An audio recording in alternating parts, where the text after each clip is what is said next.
जरा तसव्वुर करो एक ऐसी जेल का जो हजारों एकड़ में फैली हुई हो, ऐसी जगह जहां से निकलना नामुमकिन हो और मौत का खतरा हर वक्त आपके साथ साथ चलता रहे। कहानी शुरू होती है आज से हजारों साल बाद, जब इंसान जमीन को छोड़कर मुख्तलिफ ग्रहों पर जा बसे। कुछ प्लैनेट्स इंसानों के लिए बेहतरीन थे, मगर कुछ में अजीब और खौफनाक जानदार रहते थे जो किसी को भी पल भर में मार सकते थे। और इस पूरे यूनिवर्स में सिर्फ एक हुकूमत का राज था। फिर हम एक प्लैनेट को देखते हैं जिसका नाम टाइटैनम था। यहाँ इंसानों ने अपना एक नया शहर बसाया हुआ था, जहाँ हर शख्स की हर हरकत पर पुलिस की सख्त नजर होती थी। इसी जगह एक लड़की रहती थी जिसका नाम क्रिस्टी था, जो इस वक्त जेल में बंद थी। इसके बाद हम 10 कैदी देखते हैं जिन्हें शहर से बाहर निकाल देने की सजा मिली हुई होती है। यहाँ किसी को फांसी की सजा नहीं दी जाती थी, बस शहर से निकाल दिया जाता है, क्योंकि शहर के बाहर इतने खतरनाक जानवर रहते हैं कि किसी का जिंदा रहना मुमकिन ही नहीं। यानी शहर के बाहर की दुनिया एक बड़ी खुली जेल जैसी थी, जहाँ कोई भाग भी नहीं सकता था। अब इन 10 कैदियों को एक जानलेवा दलदल क्रॉस करके पैराडाइज आइलैंड्स तक पहुंचना होता है। लेकिन हकीकत ये थी कि आज तक कोई भी वहां जिंदा पहुंच नहीं पाया। कैप्टन इन सब कैदियों को शहर की सरहद तक ले आता है, जहां एक इनविजिबल सिक्योरिटी शील्ड लगा होता है। कैप्टन शील्ड हटाकर अविन नाम के कैदी के सर से कपड़ा उठाता है और फिर एक लोहे का बॉक्स मंगवाया जाता है जिसमें उनकी जरूरी चीजें रखी होती हैं। कैप्टन उन्हें बताता है कि इनके पास सिर्फ 1 घंटा है, वरना गार्ड्स देखते ही गोली चला देंगे। ये सुनते ही एक औरत पागल होकर चीखने लगती है, मगर क्रिस्टी मुश्किल से उसे संभालती है। इसके बाद वुल्फ नाम का कैदी कहता है कि वह सबके बारे में थोड़ा जानना चाहता है। असल में वह पहले भी यहाँ के दलदलों तक जा चुका था, लेकिन उस वक्त अचानक जमीन से एक सख्त खौफनाक इंसेक्ट बाहर निकलता है जिसका नाम पैगन होता है, और वह एक पल में अपना शिकार पकड़कर वापस मिट्टी में घुस जाता है। इस सब के बाद क्रिस्टी कहती है कि वह वुल्फ के ग्रुप में नहीं बल्कि आविन के साथ चलना चाहती है। आविन मशवरा देता है कि सब लोग पहले बॉक्स खोलकर सामान बराबर बांट लें और फिर हर कोई अपने रास्ते निकल जाए। लेकिन जैसे ही बॉक्स खुलता है सब उस पर टूट पड़ते हैं। आविन के हाथ सिर्फ एक चाकू आता है, तो वह कहता है कि सबको बराबरी का हिस्सा मिलना चाहिए। लेकिन तभी वुल्फ के साथी में से एक क्रिस्टी पर हमला करने लगता है, मगर आविन फौरन उसकी गर्दन पकड़कर सबको धमकाता है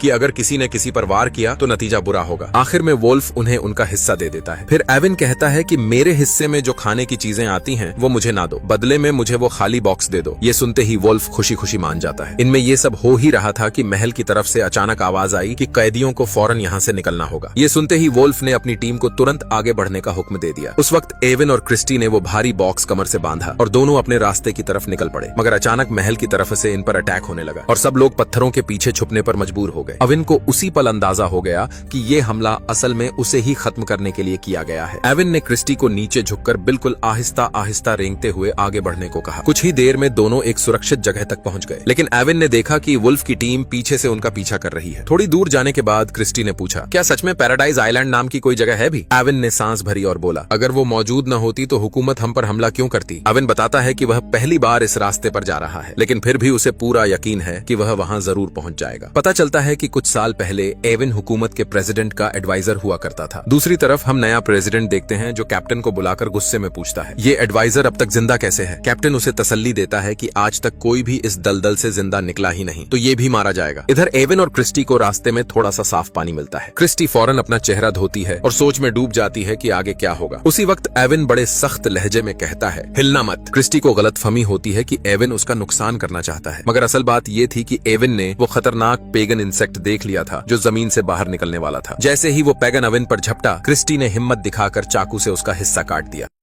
बाद में जब वह एविन के जख्मों पर मरहम लगा रही होती है तो वह बताती है कि एक बार एक इंस्पेक्टर ने उस पर जबरदस्ती करने की कोशिश की थी। जब क्रिस्टी ने उसकी बात नहीं मानी तो उस पुलिस वाले ने बिना जुर्म जेल में फेंक दिया। उसी वक्त वुल्फ का ग्रुप भी पीछे से उन तक पहुंच जाता है। वुल्फ उस लोहे के बॉक्स को वापस चाह रहा होता है, मगर एविन उस काटे हुए इंसेक्ट के हिस्सों को अपने हाथ पर बांधकर उसे एक वेपन की तरह इस्तेमाल करता है और वुल्फ पर झपट पड़ता है। वुल्फ को फौरन समझ आता है कि इस वक्त वह एविन का मुकाबला नहीं कर सकता, इसलिए वह दोनों को जाने देता है। लेकिन फिर भी वुल्फ उनका पीछा करता रहता है। असल में वुल्फ चाहता था कि एविन और क्रिस्टी आगे चलकर किसी जानलेवा दलदल में फंस जाएं, ताकि उनका ग्रुप पहले से खतरा समझ सके। कुछ ही देर बाद एविन को जमीन के नीचे से पेगन इंसेक्ट्स की हरकत महसूस होती है। वह क्रिस्टी को आराम से नीचे लेट जाने का इशारा करता है। जैसे ही दोनों जमीन पर सीधे होते हैं, कई पेगन एक साथ जमीन को फाड़कर बाहर निकलते हैं और सीधा वुल्फ के ग्रुप पर टूट पड़ते हैं। कई कैदियों को वे खींचकर जमीन के अंदर ले जाते हैं। उधर प्रेसिडेंट कैप्टन से एविन के बारे में पूछ रहा होता है, तो कैप्टन उसे बताता है कि एक खास शख्स एविन का पीछा कर रहा है। इधर इधर रात ढलने पर एविन और क्रिस्टी एक छोटी सी जगह पर रुक जाते हैं। एविन उससे अपनी सारी सच्चाई बताने वाला होता है, लेकिन क्रिस्टी थकान से फौरन सो जाती है। सुबह जब दोनों की आंख खुलती है तो उन्हें अजीब सी घरघराहट सुनाई देती है। कुछ ही देर में हजारों पैगन इंसेक्ट्स उनकी तरफ बढ़ते हुए दिखाई देते हैं। क्रिस्टी घबराकर भागने लगती है,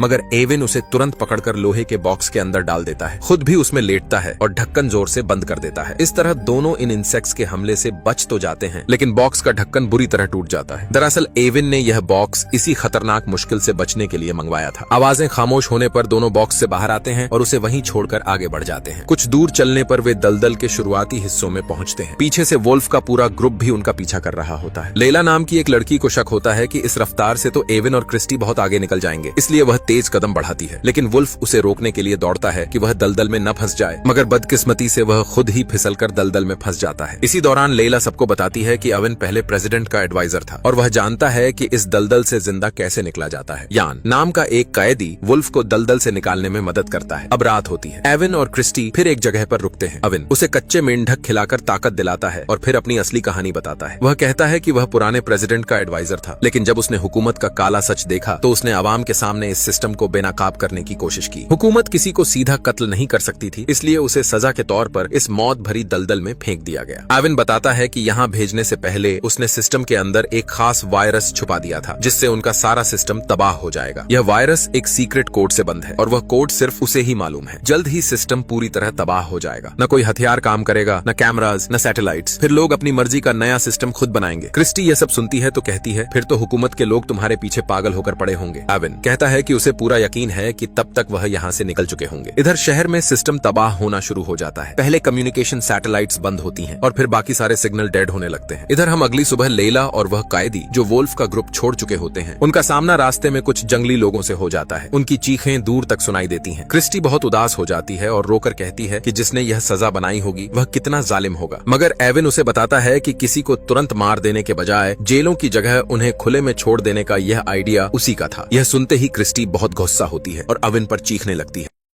उधर वुल्फ को पत्थरों के पीछे अपने कुछ लोग छुपे मिलते हैं। अपनी जान बचाने के लिए लेला उसे बताती है कि उसे हुकूमत की तरफ से ऑफर मिला था कि अगर वह प्रेसिडेंट के एडवाइजर यानी एविन को मार दे तो हेलीकॉप्टर आकर उसे ले जाएगा। वुल्फ के दिमाग में एक खतरनाक सोच आती है कि अगर वह लेला को ही खत्म कर दे तो शायद हुकूमत उसे भी यही मौका दे दे। मगर अब लेला उसके हाथ नहीं आती और भागकर दलदल में गिर जाती है, जहाँ एक बदतमीज बड़ी सी स्पाइडर के जाल में फंसकर मारी जाती है। जब कैप्टन को खबर मिलती है कि उनकी जासूस मर गई है तो वह सर्जेंट मैथियस को हथियार देकर इस एडवाइजर को खत्म करने के मिशन पर भेज देता है। दूसरी तरफ वुल्फ का एक और साथी रास्ते में मर गया। इधर यान ने एविन और क्रिस्टी को कंफ्यूज कर दिया, जिससे एविन सीधा वुल्फ के ट्रैप में फंस गया। वुल्फ ने अचानक उसे जकड़कर कैद कर लिया था, क्योंकि अब वह उसे मारकर गवर्नमेंट से अपनी आजादी लेना चाहता था। अब एविन ने देखा कि कोई रास्ता तो है नहीं, तो उसने क्रिस्टी को भाग जाने को कहा, लेकिन क्रिस्टी आगे से उसे किस करने लगी। इधर वुल्फ ने एविन को खड़े होने का हुक्म दिया, मगर एविन सुनने को तैयार ही नहीं था। मजबूरन वुल्फ को उसे अपनी पीठ पर उठाकर आगे बढ़ना पड़ा। इधर हम देखते हैं कि सर्जेंट मटियास और उसका ग्रुप पुरानी जेल के खंडहर में रहता था, जहाँ खतरनाक कैदियों का बसेरा था। कुछ देर बाद वुल्फ भी वहां पहुंच गया। फिर उसने एविन और क्रिस्टी को एक जगह रखकर सर्जेंट मटियास से डील करने चला गया। लेकिन उनके बीच बात चल ही रही थी कि एविन वहां से निकल भागा। वुल्फ ने घबराकर सर्जेंट को कहा कि फिक्र मत करो, वह उसे ढूंढ लेगा। मगर सर्जेंट गुस्से में आया और सीधी गोली चला दी। इसके बाद जब क्रिस्टी और यान उसके सामने आए तो उसने यान को भी मार डाला और क्रिस्टी को कैद करके आगे बढ़ने लगा। इसी दौरान एविन सामने आ गया और सार्जेंट से कहा कि क्रिस्टी को छोड़ दो, बदले में वह खुद को उसके हवाले कर देगा। क्रिस्टी को रिहा करते ही पीछे से वुल्फ ने अचानक सर्जेंट को मार गिराया। वुल्फ अब बिल्कुल आखिरी सांसें ले रहा था, लेकिन वह अपना बदला लिए बगैर मरने वाला नहीं था। तभी एविन ने उसका शुक्रिया अदा किया तो वुल्फ ने उसे आखिरी बार कहा कि पैराडाइज आइलैंड जाने की कोशिश मत करना, वैसी कोई जगह है ही नहीं। यह कहकर वुल्फ मर गया। बाद में एविन क्रिस्टी को बाहों में उठाकर समुद्र के किनारे ले आया। उसे अंदाजा हुआ कि समुद्र पार करने के बाद ही पैराडाइज आइलैंड पहुंचा जा सकता है। समुद्र पार करने के लिए एविन ने पौधों का एक छोटा सा फ्लोटिंग आइलैंड बनाया जो पानी पर तैर सकता था। इधर कैप्टन को सर्जेंट से कोई कांटेक्ट नहीं मिल रहा था, इसलिए उसे समझ आ गया कि एडवाइजर को खोजने का कोई फायदा नहीं। लेकिन फिर भी उसने एविन का पीछा करने के लिए एक आखिरी ड्रोन भेज दिया। इधर अब क्रिस्टी होश में आई तो उसे महसूस हुआ कि वह छोटा सा पौधों का आइलैंड धीरे धीरे डूब रहा है। उनके साथ जो नाम का एक कैदी था वह पानी में कूद गया ताकि वेट कम हो जाए और एविन और क्रिस्टी बच सकें। अचानक उनकी नजर एक ड्रोन पर पड़ी जो सीधा उनकी तरफ आ रहा था, लेकिन उन तक पहुंचने से पहले ही ड्रोन सिस्टम खराब हो गया और वह पानी में गिर गया। क्योंकि जहां से यह कंट्रोल हो रहा था वहां एविन का वायरस पूरे सिस्टम में फैल चुका था। अब एविन को थोड़ी खुशी हुई कि उनके प्लेनेट के लोग करप्ट हुकूमत के कब्जे से आजाद हो जाएंगे, लेकिन फौरन उन्होंने देखा कि वह बहुत तेजी से एक बड़े झरने की तरफ बह रहे हैं। दोनों ने मुश्किल से अपने आप को पौधों के आइलैंड से बांधा और नीचे गिरने के बावजूद जिंदा बच गए। यह किसी मौजज़े से कम नहीं था। आखिरकार वह किनारे तक पहुंच गए जहां प्रेसिडेंट के लिए एक सीक्रेट बंकर बनाया गया था, और उस बंकर के डिजाइनर कोई और नहीं बल्कि अविन खुद था। मसला यह था कि बंकर का आखिरी कोड नंबर अविन को पता नहीं था, क्योंकि वह प्रेसिडेंट ने खुद डाला था। 2 गलत ट्राइज का मतलब था बंकर हमेशा के लिए लॉक हो जाना। अविन ने प्रेसिडेंट की सोच को समझकर नंबर गैस किया और दरवाजा तुरंत खुल गया। अंदर उन्होंने देखा कि स्पेसशिप में सिर्फ एक ही सीट थी। अविन ने क्रिस्टी को जाने को कहा, मगर क्रिस्टी ने साफ मना कर दिया, क्योंकि अब वह अविन से मोहब्बत करने लगी थी। दोनों ने मिलकर मुश्किल से अंदर जगह बना ली और स्पेसशिप लॉन्च कर दी। वह प्लेनेट छोड़कर सीधा अर्थ पर आ गए, जहां उन्होंने हुकूमत को पूरी सच्चाई बताई। अब इसी के साथ यह शानदार मूवी यहीं खत्म होती है। मिलते हैं अगली वीडियो में। शुक्रिया।